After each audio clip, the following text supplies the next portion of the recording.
In this tutorial, I'm going to show you how to outline a picture here in Canva.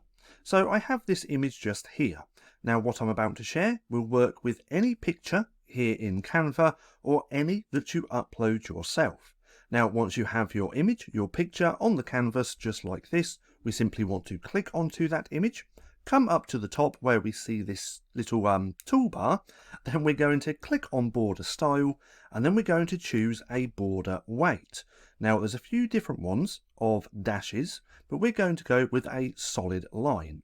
Then we can increase this border weight to make that thicker, and then we can also change the color of this as well by clicking on this little black circle icon next to the border style.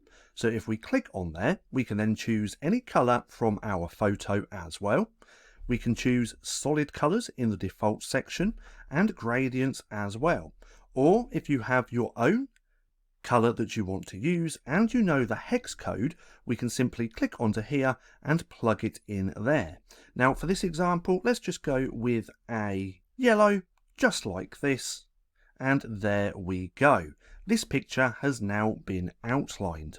So nonetheless, that's just how easy it is to outline a picture here in Canva.